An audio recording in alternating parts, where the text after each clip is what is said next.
classical representation, trying to tap into this genre of fantastical realism that I was unaware of before I came here.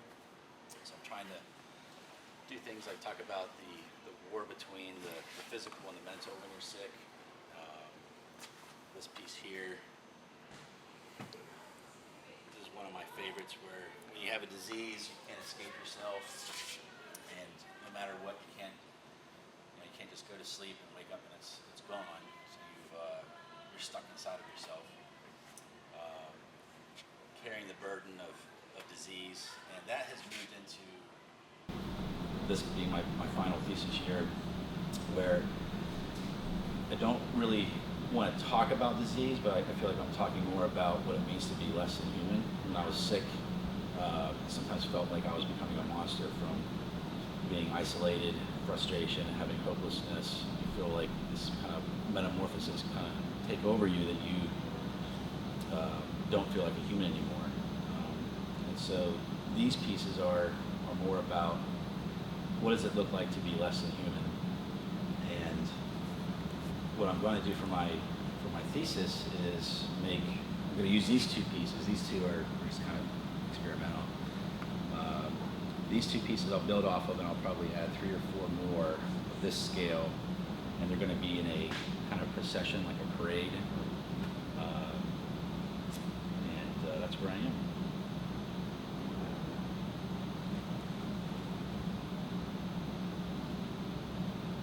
So you won't use any of these in your graduate show? No.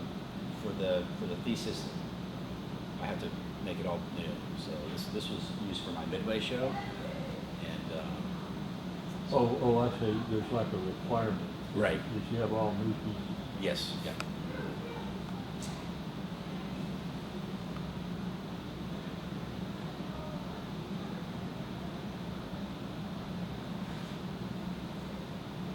This piece here, this is like he'll be puppeteering his own legs.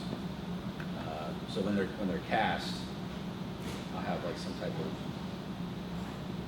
metal wire coming down, kind of like that underpainting back here behind you.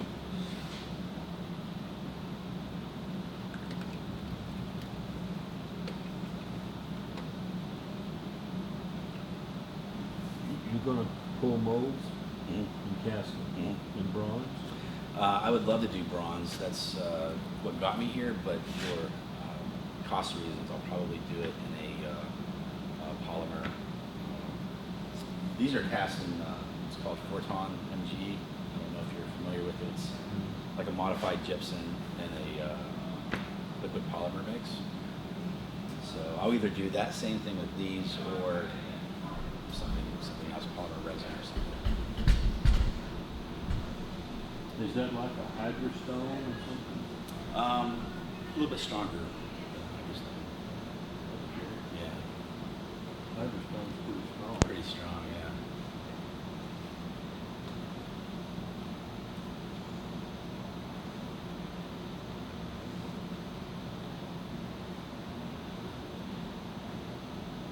Well,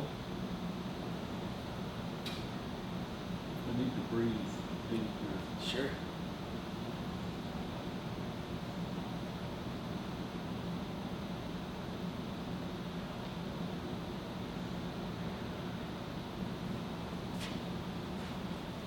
Am I in your chair? No. Make yourself at home, please.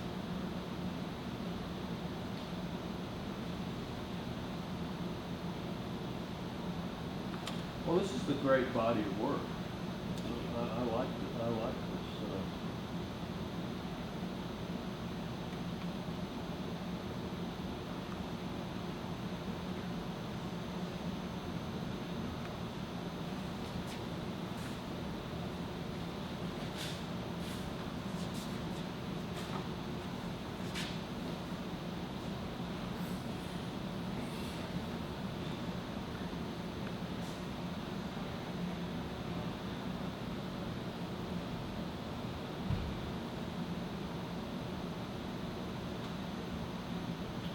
I also really like the size of these things.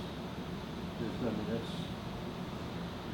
got nothing to do with the aesthetics of the piece other than I just think it's a very presentable size. Their shoulder. Right. You don't need a crane to get it. Yeah. Every time I do a show or something, you know how it is. These things are heavy when they're cast. You get a workout loading and unloading it. I always say in passing to somebody I should have been a painter. Yeah, we've all said that. That's one of the reasons I like to draw as much as I do. All I need is pencil and paper. Right.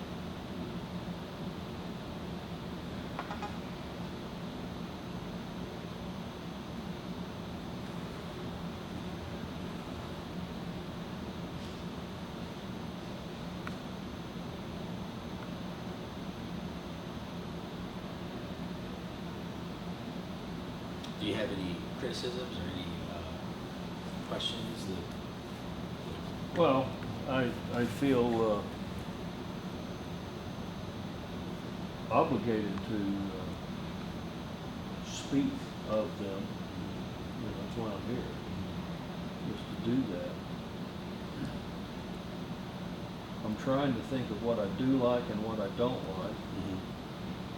There's way more about what I do like than what I don't like. I'll tell you what I like about this body of work. Now keep in mind, it doesn't make any difference to me if it's last year's work or not. Right. You know, that's beside the point. Right.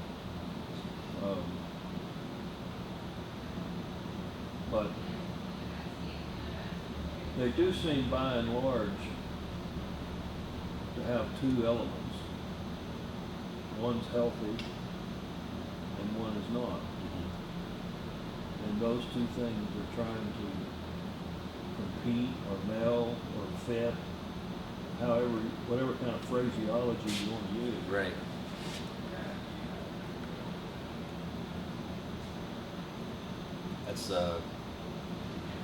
That's nice because you know, when I'm making this, I'm creating it from that place of being the person that went through all of this, and my wife, who was with me through the whole thing. When I was making this, I'm making it from kind of a negative side. Of, you know, I'm touching on the hopelessness part of it in some of the pieces, and but my wife looks at it and she sees it differently as having hope. You know, that this person's going to pull through. So that's interesting. You kind of pick up on that.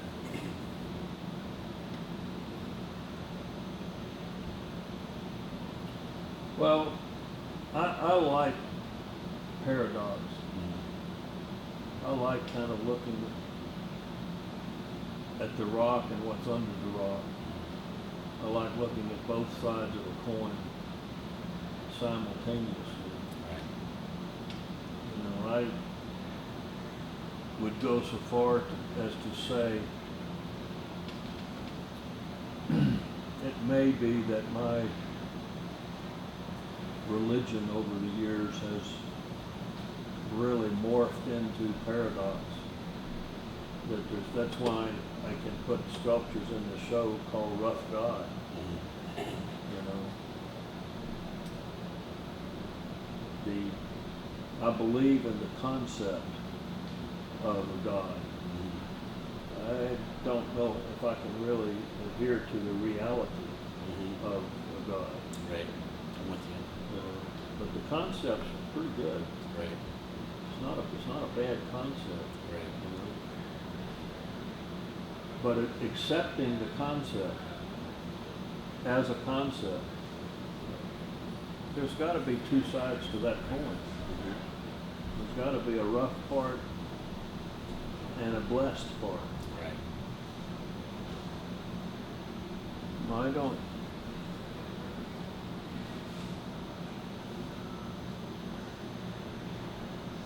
You know, in a bizarre way,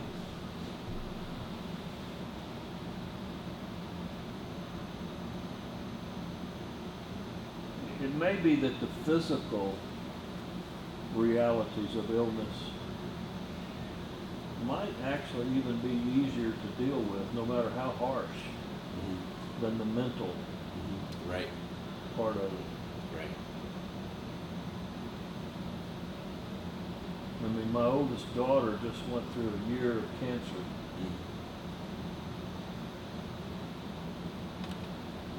Out on the straightaway of it. It's pretty scary. Yeah. Yeah, and I didn't have anything that was that serious, but I try to tap into that. So these are 2 years worth of pieces, and the first year pieces that I did, I kind of put myself on the surface, this guy, and there's another sculpture that's not up right now, but and then the second year, I moved away from that because I wasn't talking about my disease. I was now talking about just disease in general and what, how that might appeal to a broader set of people, because we all have experiences. We all have family, or we all have, if you live long enough for yourself, you might get something. And so I wanted to kind of speak to that. We all can relate to, and not just be about myself. So that's where I ventured out into the not putting the goatee. I had mentioned and have stated several times under varying circumstances, I've used the phrase "my truth." My truth. Right. Meaning it's personal. Right. It's personal to me. It's mine. Bailey, when he wrote the essay, took exception to mine. He took exception to that, thinking, saying, and giving philosophic evidence of how if it's only yours, it really has no reality, because it doesn't dissipate out concentrically through the world. Right.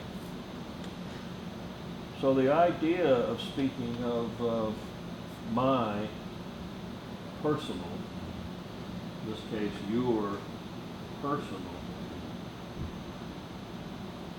it really makes sense that ultimately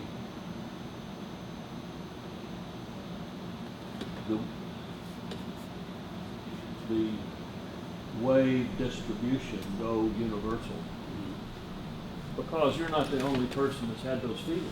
Right. You're not the only person who's suffered the consequences of, just fill in the blank. Right. I have another daughter who has mental issues, not physical. Not physical. Right. But it's of the mind.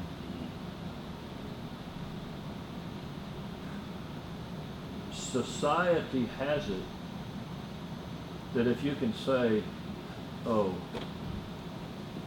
I have a serious illness in my hips, they can go, oh, that's too bad.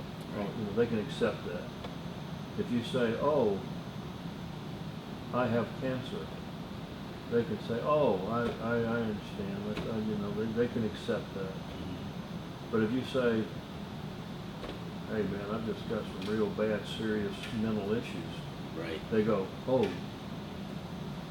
Yeah. I mean, they don't know what to do with it. Right.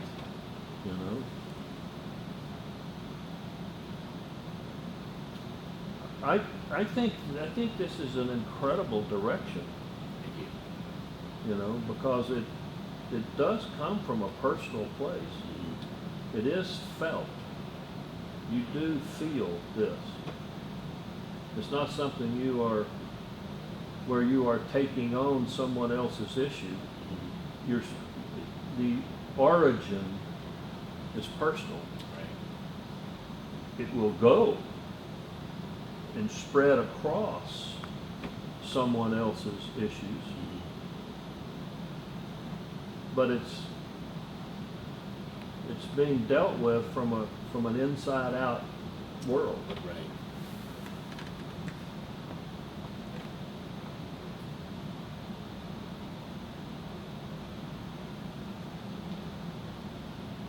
know, we live in an amazing time, to tell you the truth. Money, money, money, money, money. You said, well, if I don't have enough money to do it in bronze, I can do it in. Then you filled in those voids. Right.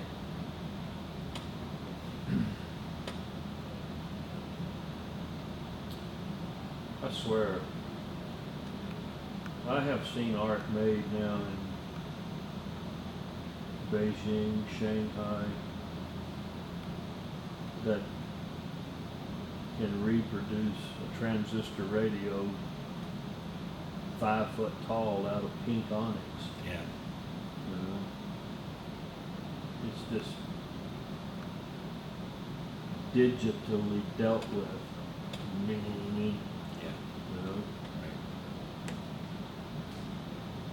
the idea of touch, that manipulative feel between head, heart, and hand, that's a big deal. Yeah.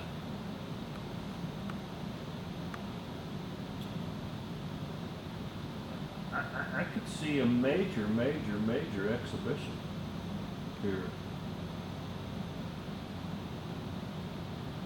A 3D printer, these things could be 4 feet tall, Mm-hmm. just without, you know, Right. Right. peel off those hundreds, Right. you know, put up a stack of them. It's like the show is there for the making, Right. you know. The work is done within the confines of a core, but the presentation to the world can be whatever you want. Right. Well, no, whatever you can afford. Right. You know, that's the key. I think art about the psyche, the meld between the mental and the physical. I swear, that's where I am in the world. Yeah. I think that's the important. If we're trying to define place, personal place, it doesn't make any difference if you're in Norman, Oklahoma, or Chicken Swift, Alabama. Right. It's universal. The feel is there for humanity, Right. not just the people of Oklahoma. Right. It doesn't matter anymore. Right.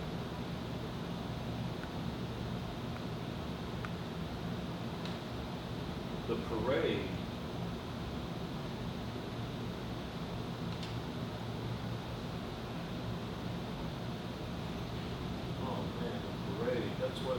that's what I saw when you started describing this. Oh yeah. The march, Yeah. Yeah. what do they call that? The Recession. procession, absolutely, that's the word.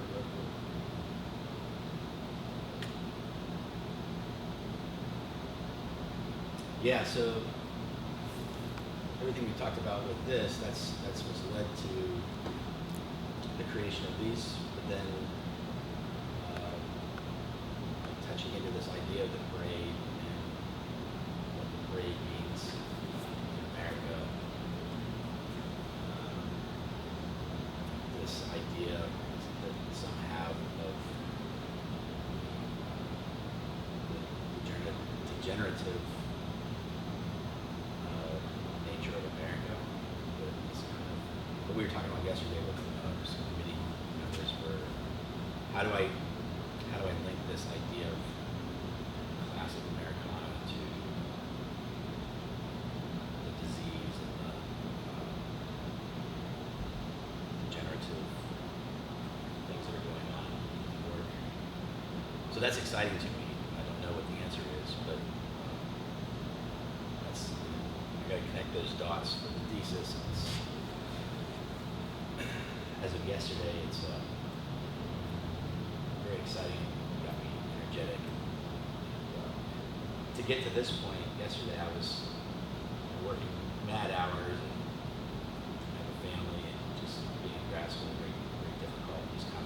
gotten into a place where, what am I doing? You know, I hadn't had any feedback yet, whether or not this connected to this. And so yesterday was like Christmas for me. I was able to connect the dots more and get some feedback. You know, I've said for years, I'd rather have an article in Psychology Today. To me, that would be more important than having a full article in Art in America. You know, who gives a shit about Art in America, to tell you the truth? You know, I mean, I don't want to be disparaging about it, but it may be a little bit on the kind of the high fashion fluff side of life, whereas there are Scientific America. I'd rather have an article in Scientific America than I had in all the art magazines put together. Right. You know, I mean, there may be a routing for you that falls completely outside the art world. You know, and it may be a much more powerful road for you to travel.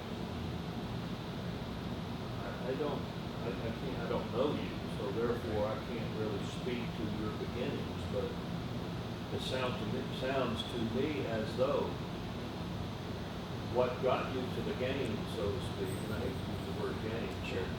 but what got you to the ball was not really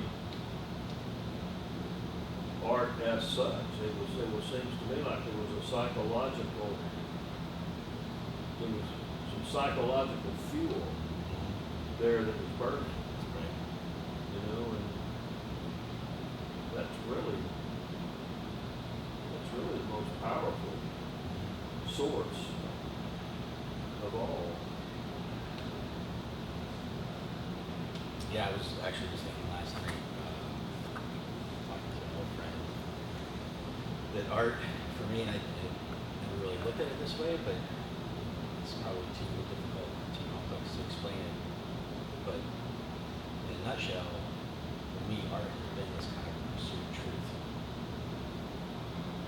If that makes any sense, I'm sure it does to you. It couldn't possibly make any more sense to anybody on the planet other than I use that term all the time, my truth. My truth. Right, right. You know, I've been told before by curators, by a specific curator who said to me one time, truth, whose truth? What truth? What truth are you talking about? There is no truth. Like, all things are equal on all levels, no matter how divorced I am from it. But I look at it, I used the term the other day in one of the classes, like Johnny Cash singing about my personal Jesus. You know, Jesus is pretty personal when it's yours. Right, right. You know, if it's over the horizon and someone else's, and you don't really have anything to do with it, well then okay. Then, you know, it's not personal. Right. When it's yours, and you feel it, and you know it, and you have to deal with it when you're going through that door on your own, it's personal. Then it's your truth.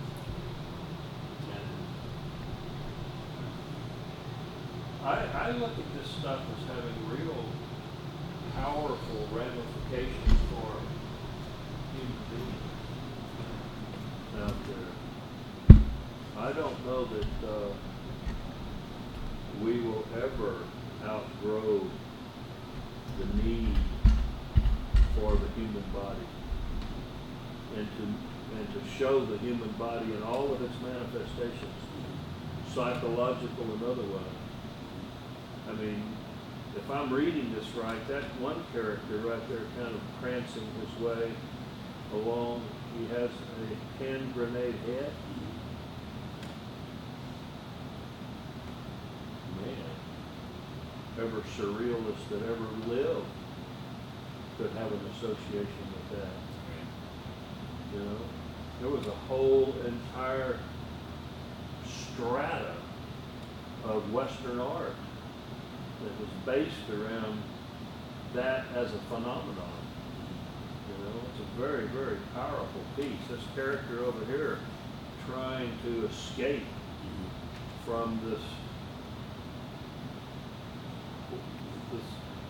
sort of an ephemeral skin that's really just engulfed him. You know, that's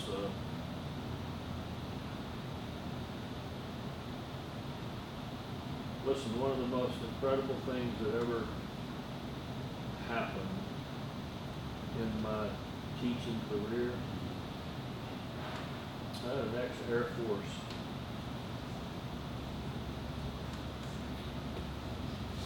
student who was ex-Air Force right after he just got back from Vietnam. This was 38 years ago, 40 years ago.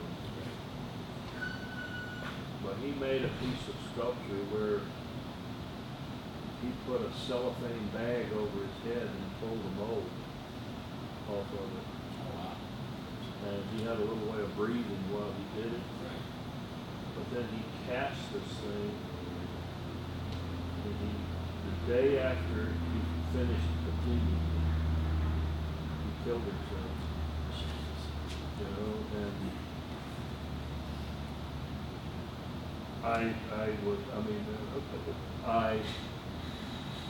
he was dead, I wasn't. You know, so I can't say, oh, I had to suffer through that. Right. I didn't suffer through anything. Right. You know, I mean, come on, I missed something. I didn't see it coming. Right. I just, Well, you know, and the events of the last going on 16 years now.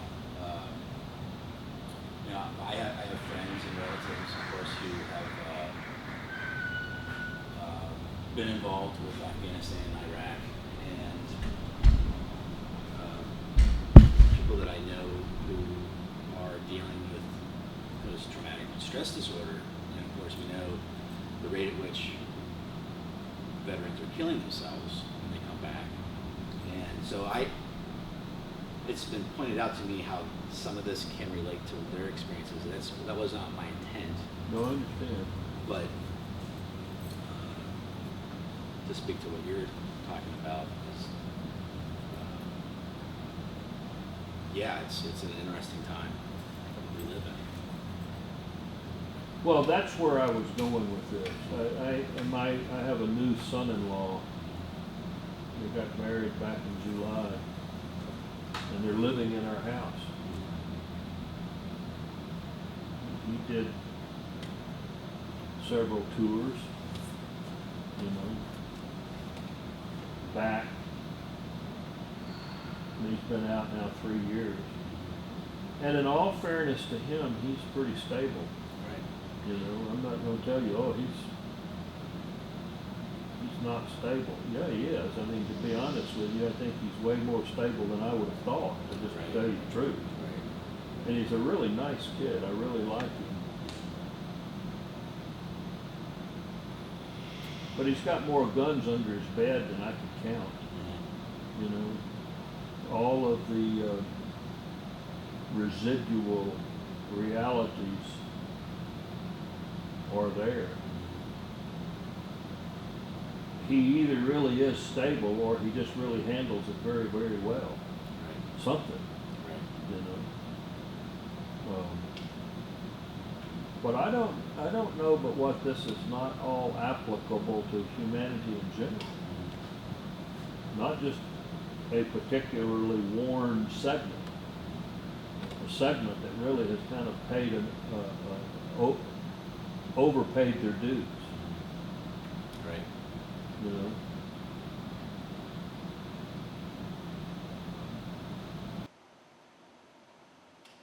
I to tell you the truth, I am not a big fan of what I call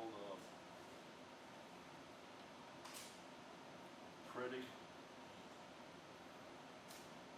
Since my wife's not here, I can say it out loud without her getting upset. Mm-hmm. I've used the term before. If you were married to one of the most beautiful women in the world,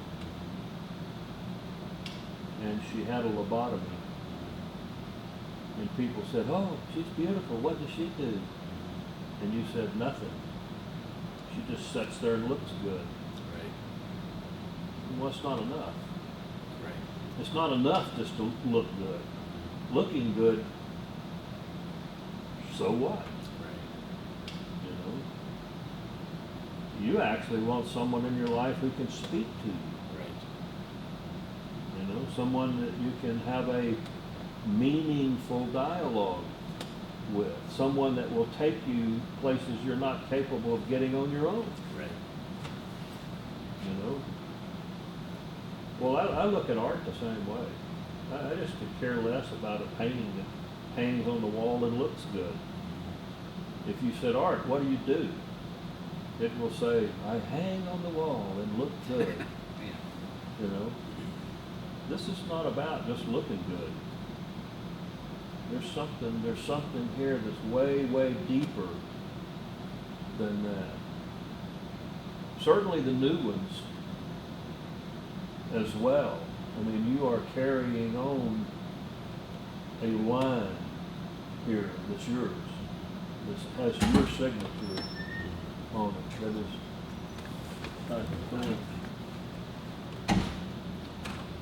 Big meeting in there? Yeah. I get through. Oh, is this like, Oh, go ahead. Sorry.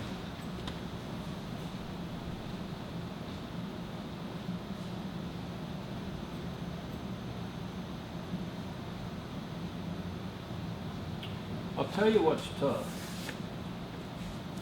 I don't have to tell you, you know it.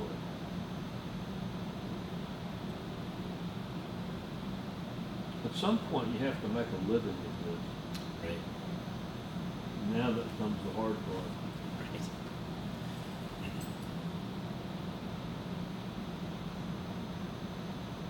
I knew an artist from Canada. I met him in Hawaii.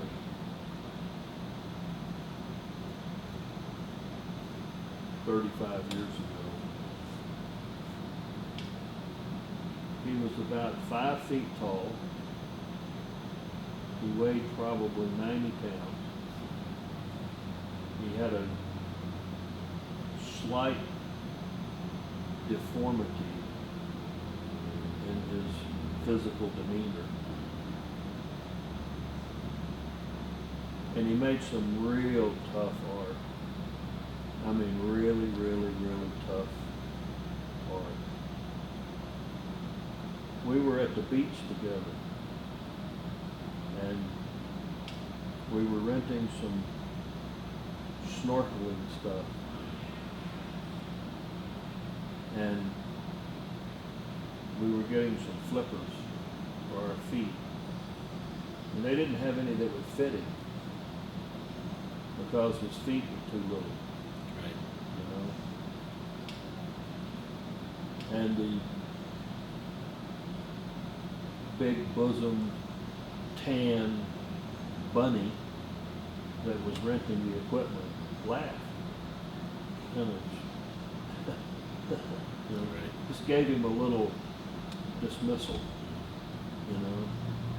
And I thought to myself, this guy has to put up with that shit everywhere he goes. Yeah. You know, he's got to deal with that every day. No wonder he makes art the way he does. You know? And he made some powerful art, man. I mean, some really powerful art. Well, I mean, he was one of the best artists I've ever seen. Yeah. I think art does come from a real deep personal space. When it's, you make art about superficial stuff, you make superficial art. Yeah. When you make art out of your own, the depths of your own well, man, you're drawing some pretty potent water. I like your art a lot. I think it's really, really, it's really good. Thank you.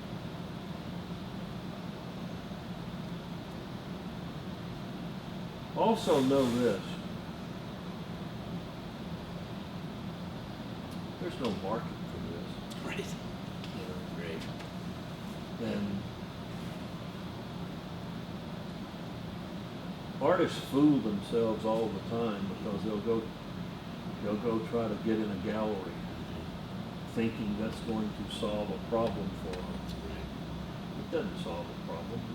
You get in 10 galleries, you still got a problem. Right.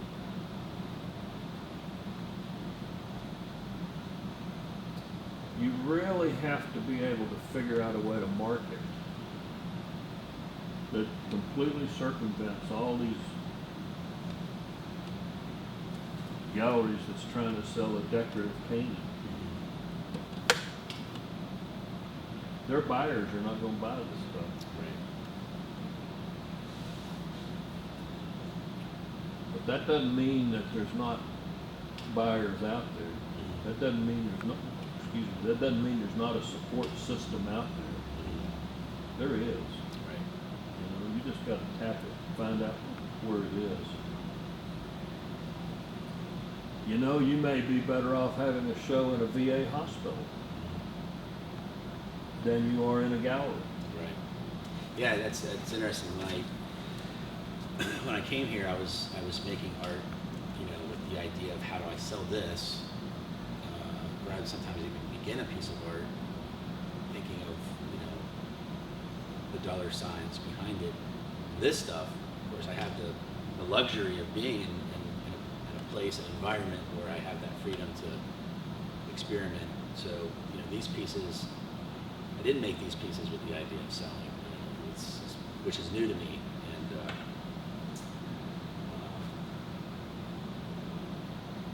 but yeah, now I'm gonna tap into that network, whether appreciated or whatever. Well, you only need one buyer in the world.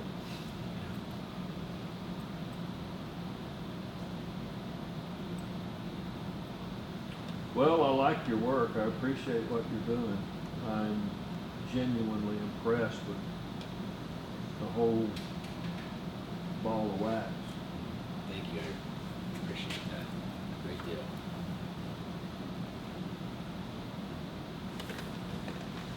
Well, good luck, man. Thank you, sir. Thank you very much. Enjoyed your visit. Yeah, me too.